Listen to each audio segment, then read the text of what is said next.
মোচা কাটার পরে এই হাত মানুষের সামনে আমি কিভাবে নেব, এমন ভাবনা ভেবে কে কে কলার মোচা খেতে চান না। আমি তো অনেক পছন্দ করি, আর এতে আমার কিছু যায়ও না আসেও না, হাত কালো হোক আর পা কালো হোক। তবে এই কালোটা কিন্তু খুব একটা বেশি সময় স্থায়ী হয় না, একদিন পরেই উঠে যায়। আসসালামু আলাইকুম, আপনাদের ভাইয়া বেশ 2 দিন হয়ে গিয়েছে বড় সাইজের একটা কলার মোচা নিয়ে এসেছে। এমনি সময় হলে এই মোচাটা সেদিনই রান্না করে খাওয়া হয়ে যেত একবারে।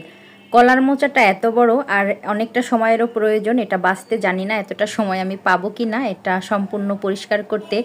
যদিও একটু ঝামেলাপূর্ণ কাজ, অনেকেই খেতে চায় না, কিন্তু আমার ভীষণ পছন্দ। অনেক দিন পরে কলার মোচা আনা হয়েছে। বাবু হওয়ার আগে মাঝে মধ্যে বাবাইটাকে নিয়ে স্কুলে যেতাম, সেখান থেকে ফেরার সময় আমি এই কলার মোচা নিয়ে আসতাম।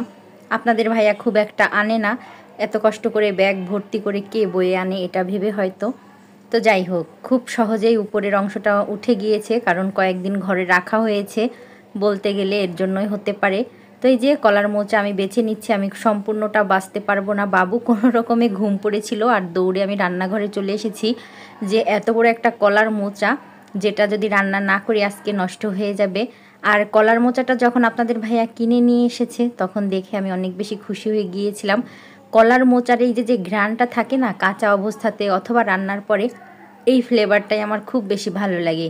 তো হাতের অবস্থা তো দেখতেই পাচ্ছেন কি অবস্থা, আর ভিডিওর শুরুতে তো বললামই, এতে এখন আর আমার কিছু যায় আসে না হাত কি হলো না হলো।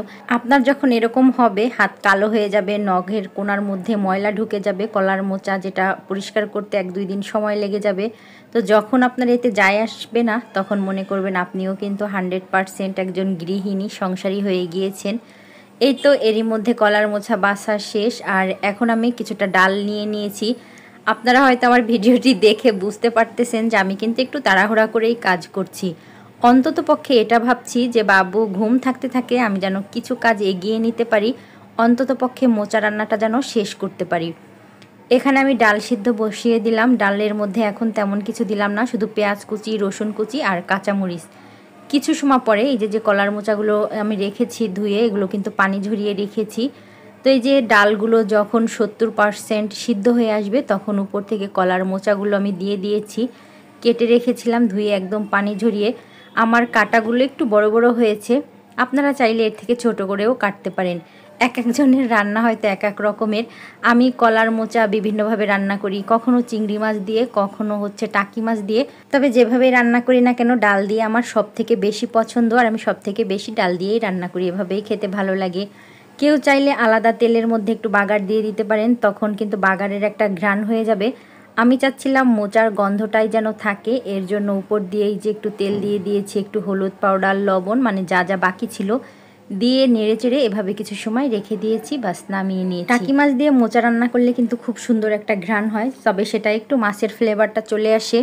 এরই মধ্যে তো মোচা রান্না শেষ। ছেলের জন্য একটু কলিজা আর বট একসঙ্গে ভুনা করে নিচ্ছিলাম, মানে একের মধ্যে 2 বলতে গেলে। তো এরই মধ্যে বেশ কিছু সময় অফ ক্যামেরায় থেকে খাবার দাবার খেয়ে নিচ্ছি। আলহামদুলিল্লাহ, যার যেটা পছন্দ সেটার তো কোনো তুলনাই হবে না। মোচা দিয়েই আমার মনে হয় আজকে দুপুরের খাওয়া হয়ে যাবে, আর খেতেও কিন্তু অসম্ভব মজা হয়েছে আলহামদুলিল্লাহ।